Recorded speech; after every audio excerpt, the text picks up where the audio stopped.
আসসালামু আলাইকুম। যারা আমাদের বিএফডি এর কোর্সটা কিনবেন, এটা আমাদের 5 নাম্বার ক্লাস। ওকে, 5 নাম্বার এই ক্লাসটার ভিতরে আমরা কি শিখব? দেখেন, বিএফডি বেসিক কি, অ্যাডভান্স কি, এই দুইটা জানার জন্য আমরা বিএফডি কে বেসিক থেকে অ্যাডভান্স লেভেল পর্যন্ত 7টা ভাগে আমাদের এই কন্টেন্ট গুলাকে ভাগ করছি, এবং এই 7টা ভাগ যদি আপনি বুঝতে পারেন বা 7টা ভাবে যদি 7টা অপারেশন যদি আপনি বুঝতে পারেন, আপনি বিএফডি কে সম্পূর্ণ বুঝে যাবেন। এটা আমরা চ্যালেঞ্জ করতেছি, আসলে এটা সত্যি। এবং এই পৃথিবীতে যারা বিএফডি নিয়ে কাজ করে এই 7টা অপশন নিয়ে কাজ করে। ওকে, তো 7টা অপশনের ভিতরে একটা অপশন আছে এখানে দেখেন, স্পিড আপ এবং ডাউন। আপ এবং ডাউন, এই একটা কি আছে, আপ ডাউন নামে একটা অপারেশন আছে, একটা সোর্স আছে, ফ্রিকোয়েন্সি সোর্স। যার কাজ কি? যার কাজ হলো আপনি দুইটা পুশ সুইচ ব্যবহার করে স্পিড আপ এবং ডাউন করতে পারবেন ডিজিটাল ইনপুট ব্যবহার করে, মানে জিএনডি। এটা একটা জিএনডি হলো ডিজিটাল ইনপুটের কমন ভোল্টেজ, এবং এই জিএনডি থেকে x3 এবং x2 এই দুইটাকে আপনি আপ এবং ডাউন ধরতে পারবেন। ডাউন এবং আপ, এই দুইটা হলো আপ আর ডাউনের জন্য। এই দুইটা পুশ সুইচ ব্যবহার করতে হবে আপনাকে। ওকে, আর এইখানে একটা সিলেক্টর সুইচ ব্যবহার করে আপনাকে কি করতে হবে, রান কমান্ড দিতে হবে। এই রান কমান্ড দেওয়ার পরে আপনি জাস্ট আপ বাটন প্রেস করবেন, স্পিড আপ হবে, এবং ডাউন বাটন প্রেস করবেন, স্পিড ডাউন হবে। এবং যখনই পুশ বাটন দুইটা আপনি অফ রাখবেন, মানে পুশ বাটনটা আপনি প্রেস করবেন, প্রেস করা শেষ, সেই জায়গাটায় স্পিড স্টিল হয়ে যাবে। ওকে, এবং সেই স্পিডে মেশিন চলতে থাকবে। আবার আপনার যখন প্রয়োজন একটু কমাবেন, একটু বাড়াবেন, তো আপ ডাউন সুইচ দুইটার মাধ্যমে আপনাকে করতে হবে। এবং এটাকে বলা হচ্ছে digital up and down speed command, digital up down speed command. Okay, তো এই যে আমাদের এই ওয়ারিংটা আমাদের কোর্সের ভিতরে এটা 5 নাম্বার।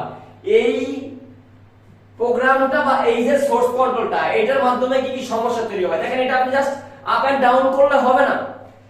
এখন এই প্যারামিটারটা হয়তো সহজ, এই আপ ডাউন প্যারামিটারটা দেওয়া হয়তো বা সহজ যারা বেসিক্যালি কাজ করে থাকেন, বা যখন আপনাকে একটা মেশিনের অপারেটর বলবে যে আমি যে এই আপ বাটন প্রেস করলাম, আমি কত সেকেন্ড প্রেস করলে কত ফ্রিকোয়েন্সি উঠবে, সেটা টাইমিং কমায়া বাড়ায়া দেন, লাইক এক্সেলারেশন টাইম। মনে করেন আমি এখন প্রেস করতেছি আপ বাটন, 1 মিনিটের ভিতরে ফুল ফ্রিকোয়েন্সি উঠে যাচ্ছে।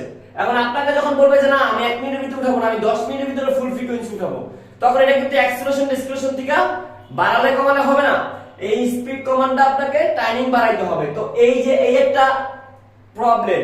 এবং ডাউনটাও সেম, যে ডাউন যখন করবে তখন কতক্ষণ প্রেস করে ধরে রাখলে স্পিডটা লো হতে থাকবে কত পার্সেন্ট। ওকে, যেমন ধরুন অনেক সময় দেখুন 1 প্রেস করলে 10 কমে যাচ্ছে, 1 সেকেন্ড প্রেস করলো 5 কমে যাচ্ছে ফ্রিকোয়েন্সি, 2 সেকেন্ড প্রেস করলো 10 সেকেন্ড কমে যাচ্ছে।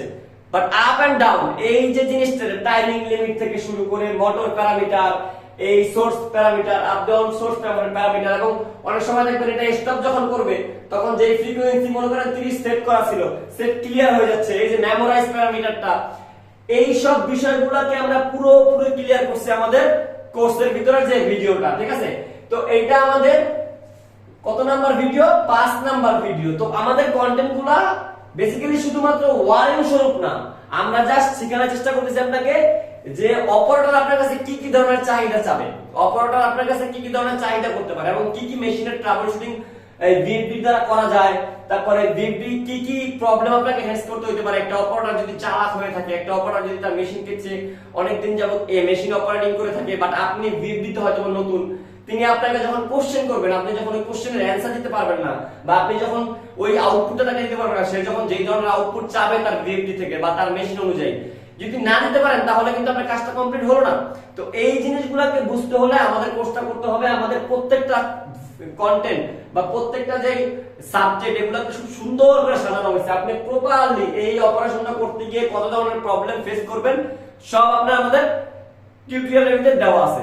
আশা করি সবাই বুঝতে পারছেন। এরকম এই জিনিসগুলোকে যারা বুঝতে পারেন, এটাকে বলা হচ্ছে কি up and down button, up and down speed command. এটা কি করবে, দুইটা পুশ সুইচ ইউজ করবে, এবং এই যে পুশ সুইচ ইউজ করবে, এবং এটা হবে কি, এটা হবে সিলেক্টর সুইচ। ওকে, সিলেক্টর সুইচ। তো এই সিলেক্টর আর এটা হবে পুশ, এই হবে এই ওয়ারিং এবং রান সিগন্যাল, আপনার আপ ডাউন সিগন্যাল, দুইটা সিগন্যাল কিন্তু পেয়ে যাবেন। তো এইটাকে বলা হচ্ছে up and down frequency command, up and down digital frequency command. যেহেতু এটা ডিজিটাল ইনপুট হচ্ছে, জাস্ট প্রেস করার সাথে সাথে আবার ছেড়ে দিচ্ছে, বা প্রেস করে আবার অন অফ হচ্ছে বা অ্যানসিয়ান হচ্ছে, এটাকে বলা হচ্ছে ডিজিটাল কমান্ড। তো আমরা এটাকে আজকে মোটামুটি বুঝলাম। যারা বুঝতে পারেননি তারা নিচে কমেন্ট করেন, জানতে চান আর কোন কোন বিষয়গুলো জানা দরকার, আশা করি আমি উত্তর দিব। ভালো থাকবেন সবাই, আসসালামু আলাইকুম।